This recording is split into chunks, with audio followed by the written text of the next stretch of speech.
తెలంగాణ రాష్ట్రం ఏర్పడ్డాక కుక్కట్పల్లిలో చెరువులను 600 కోట్ల రూపాయలతో అభివృద్ధి చేస్తున్నామని ఎమ్మెల్యే మాధవరం కృష్ణారావు అన్నారు. తెలంగాణ దశాబ్ది ఉత్సవాలలో భాగంగా నీటిపారుదల శాఖ ఆధ్వర్యంలో కుక్కట్పల్లి రంగదాముని చెరువు వద్ద ఊరూర చెరువుల పండుగ సంబురాలు నిర్వహించారు. ఈ సందర్భంగా ఆయన మాట్లాడుతూ గతంలో కాకతీయ రాజులు గొలుసుకట్టు విధానంతో ప్రతి గ్రామాన చెరువులు కుంటలను తవ్వించి ప్రజలకు తాగు సాగునీటిని అందించారని, అదే స్ఫూర్తితో ముఖ్యమంత్రి కేసీఆర్ నాయకత్వంలో మళ్లీ ఈ చెరువులన్నిటికీ మహర్దశ వచ్చిందని వ్యాఖ్యానించారు. మిషన్ కాకతీయ ద్వారా కొన్ని వేల కోట్లు కేటాయించి చెరువులను పునరుద్ధరించి భూగర్భ నీటి లభ్యతను పెంచి సాగునీటిని అందించారని తెలిపారు.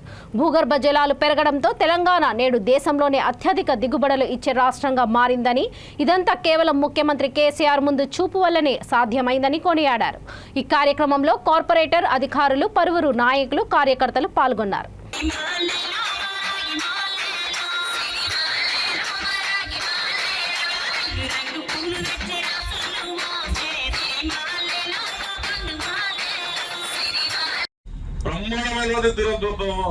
గౌరమ్మను పూజించి, ఆడపిల్లంటే గౌరవంగా పూజించి ఇంటికాడ పూజలు చేసి తీసుకొచ్చి మురికి నీళ్ళు వేసేవాళ్ళం. అవునా తల్లి? వినాయక చవితి వస్తే వినాయకుడిని బ్రహ్మాండంగా పూజించి నవరాత్రులు చేసి, ఆ నవరాత్రులు చేసి వినాయకుడు తీసుకొచ్చి మురికి నీళ్ళు వేసేవాళ్ళం. దానికి ముఖ్యమంత్రి గారు ఆలోచన చేశారు. మనం ఇంత పెద్ద బ్రహ్మాండంగా హిందూ సంప్రదాయ ప్రకారం చేసేటువంటి భగవంతుని మొదటి పూజ మనం చేసేటువంటి విఘ్నేశ్వరుని ఈ రకంగా చెల్లల్లో మురికి నీళ్ళు వేస్తే ఎట్లా అని చెప్పి కోనేళ్లు కట్టించి, కోనేళ్లు నీళ్లు నింపి, ఆ కోనేళ్లలోనే బతుకమ్మలు వేసే విధంగా, ఆ కోనేళ్లనే వినాయకులు వేసే విధంగా ఇలా బోన్ చెరువు కానీ, ఉన్నటువంటి ఐడియల్ రంగనాథ ఐడియల్ చెరువు కానీ, ఉన్నటువంటి కామని చెరువు మన ములగద్ద చెరువులో 3 బ్రహ్మాండమైన కోనేళ్లు 3 కోట్లు పెట్టి బ్రహ్మాండం కట్టించారు. ఇది ఫ్యాక్ట్. ఇది తెలంగాణ రాష్ట్రం ఏర్పడిన తర్వాత జరిగినటువంటి విషయం. ఇదే ఐడియల్ చెరువుకు వస్తే 14 కోట్ల రూపాయలు పెట్టి ఇప్పుడు బ్రహ్మాండంగా డెవలప్ అవుతుంది. మీరు కూర్చుని డెవలప్ అవుతుంది. ఇంకొక 2 నెలలు డెవలప్ అయిపోతుంది. కేటీ రామారావు గారు గతంలో ఒక 1 మంత్ ముందు సరిపోతలేవు, దీనికి చుట్టుముడు వాకింగ్ టాక్ కావాలి, చుట్టుముడు లైటింగ్ కావాలి, బోర్డ్స్ కావాలి లోపల. ఇది ఒక బ్రహ్మాండమైన వాతావరణము. ఐడియల్ మీద బతుకమ్మలు సుమారు 50-60 వేల మంది బతుకమ్మలు ఇక్కడ నిమజ్జనం చేస్తారు. వినాయక చవితి వినాయక ట్యాంక్ పక్క కన్నా హైయెస్ట్ పర్ డే రోజుకు 2 నుంచి 3 వేల మంది వినాయకులు నిమజ్జనం చేస్తారు 9 నవరాత్రుల లోపల. దీన్ని ఇంకా బ్రహ్మాండంగా తయారు చేయాలంటే 19 కోట్ల రూపాయలు నిన్ననే శాంక్షన్ తీసుకుని 10 రోజుల్లో దీని ఫౌండేషన్ అయిపోతా ఉన్నాం. అది మీకు కూడా చెప్తాం.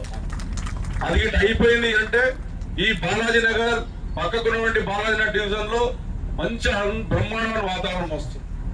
మీరు చూస్తారు. ఇంకొక 2 నెలలు ఈ ఆగస్టు లోపల ఇది కంప్లీట్ అయితే బాగా డెవలప్ చేశాం. కొంతమంది రైతులు కేసుకి వెళ్ళారు. ఆ కేసుకి వెళ్ళే వల్ల లేట్ అయింది. దాన్ని కూడా ఎంక్వైరీ చేసి టీడీఆర్ ఇచ్చి, ఎవరైనా పట్టాదారుల నుండి ఉన్నట్టుంటే వాళ్ళు టీడీఆర్కి అప్లై చేసుకోండి. వాళ్ళందరికీ డబ్బులు ఇచ్చి చెరువును కబ్జా కాకుండా చూసే బాధ్యత మా అధికారులు మేము అందరం తీసుకుంటాం. మీరు ఒక్కసారి ఆలోచన చేయమంటా ఉన్నాం.